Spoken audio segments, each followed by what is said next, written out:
इश्क में अंधी होकर अपने एक नहीं बल्कि 2 आशिकों की मदद से अपने पति को दर्दनाक मौत देने वाली एक महिला को पुलिस ने उसके आशिकों सहित गिरफ्तार कर लिया है। 15 फरवरी की रात को चिंतपूर्णी के एक होटल में अपने आशिकों की मदद से पति को चाकुओं से गोदकर मौत के घाट उतारने वाली नरिंदर कौर घटना की रात से ही फरार थी। बहरहाल पुलिस ने माशूका को उसके दोनों आशिकों के साथ पंजाब के जिला होशियारपुर के दसूहा से गिरफ्तार कर 5 दिन के पुलिस रिमांड पर भेज दिया है।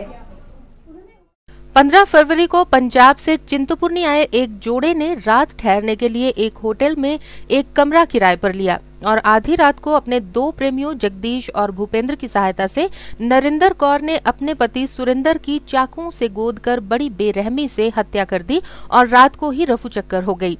सबूतों को बखूबी मिटा दिया गया था, लेकिन पुलिस की मुस्तैदी ने उस अनजान शख्स की पहचान सुरेंद्र सिंह, गांव दसूहा, जिला होशियारपुर, पंजाब से की। उसके बाद मर्डर की गुत्थी सुलझती चली गई। मृतक की पत्नी ने अपना गुनाह कबूल करते हुए अपने दोनों आशिकों का नाम भी पुलिस को बता दिया, जिन्हें रात को ही गिरफ्तार कर पुलिस देहरा थाना ले आई और सब जज कोर्ट देहरा के समक्ष उन्हें पेश किया, जहां उन्हें 5 दिन के पुलिस रिमांड पर भेज दिया गया है। मृतक सुरेंद्र दिल्ली की निजी कंपनी में बतौर चालक था और 4 बच्चों का पिता था। उधर आशिक भी NRI है। देहरा के DSP परसराम ने बताया कि मामला प्रेम प्रसंग का है। पुलिस ने मृतक की पत्नी सहित उसके 2 आशिकों को गिरफ्तार कर लिया है। हत्या की गुत्थी को सुलझा लिया है। इसमें मृतक हमारे पड़ोसी राज्य पंजाब के होशियारपुर जिले का रहने वाला था और इसकी पत्नी और उसके एक प्रेमी और एक सह अभियुक्त ने वारदात वाले दिन चिंतपूर्णी के होटल में ठहरकर चाकू मारकर इनकी हत्या कर दी थी और सभी सबूतों को मिटाने के बाद फरार हो गए थे। इसमें अभियुक्तों को आज गिरफ्तार किया गया है और उनसे पूछताछ जारी है कि इस सुनियोजित षड्यंत्र और इस गंभीर अपराध को किस प्रकार उन्होंने अंजाम दिया। तीनों अभियुक्तों को अदालत में पेश किया जाएगा, उनका रिमांड लेने के लिए अदालत से निवेदन किया जाएगा। अभी तक प्रथम दृष्टया इस मुकदमे में प्रेम प्रसंग हत्या का कारण सामने आ रहा है। सिटी चैनल के लिए देहरा से ब्रजेश्वर साकी की रिपोर्ट। भाषा एवं संस्कृति विभाग और the platform forum cultural and social society Shimla के संयुक्त तत्वावधान में स्थानीय गेटी थिएटर में चित्रकला कार्यशाला का आयोजन किया गया। विश्व नारी दिवस पर आयोजित इस चित्रकला कार्यशाला का शुभारंभ भाषा एवं संस्कृति विभाग के निदेशक डॉक्टर प्रेम शर्मा ने किया। शिमला शहर के 23 युवा कलाकार इस कार्यशाला में भाग ले रहे हैं। भाषा एवं संस्कृति विभाग हिमाचल प्रदेश और दी platform cultural and social society Shimla के संयुक्त तत्वाधान में स्थानीय गेटी थिएटर में शनिवार को चित्रकला कार्यशाला का आयोजन किया गया। 3 दिवसीय इस चित्रकला कार्यशाला का शुभारंभ भाषा एवं संस्कृति विभाग के निदेशक डॉक्टर प्रेम शर्मा ने किया। विश्व नारी दिवस के उपलक्ष्य पर आयोजित की गई इस चित्रकला कार्यशाला में शिमला शहर के 23 युवा कलाकार नारी के जीवन से जुड़े विभिन्न पहलुओं को चित्रकला के माध्यम से दर्शाने का प्रयास करेंगे और इन युवा कलाकारों द्वारा कार्यशाला में निर्मित चित्रों की चित्रकला प्रदर्शनी आगामी 8 मार्च को गेटी प्रेक्षागृह में आम लोगों के अवलोकन के लिए रखी जाएगी। भाषा एवं संस्कृति विभाग के निदेशक डॉक्टर प्रेम शर्मा ने विश्व नारी दिवस के उपलक्ष्य पर the platform art culture and social society के सहयोग से आयोजित इस चित्रकला कार्यशाला के विषय में जानकारी दी। डॉक्टर प्रेम शर्मा ने बताया कि प्रदेश के उभरते कलाकारों को एक बेहतर मंच प्रदान करने के लिए भाषा एवं संस्कृति विभाग द्वारा आए दिनों शिमला के गेटी थिएटर में ऐसे कार्यक्रमों का आयोजन करवाया जाता है। विश्व नारी दिवस के उपलक्ष्य में और खास करके मैं तो ये कहूँगा कि ऐसी संस्थाएं विशेष रूप से जो ये संस्था आगे आकर के कार्य कर रही है और संस्था के द्वारा नारी दिवस से लेकर भाषा एवं संस्कृति विभाग से संयुक्त तत्वावधान में जो कार्यक्रम किया जा रहा है निश्चित रूप से अपने आप में बड़ा ही विशिष्ट कार्यक्रम है। और जैसा कि आप देख रहे हैं कि ये जो कार्यशाला है विशेष रूप से, ये बालिकाओं के बहुमुखी विकास के लिए ही एक अच्छा चरण बनेगी।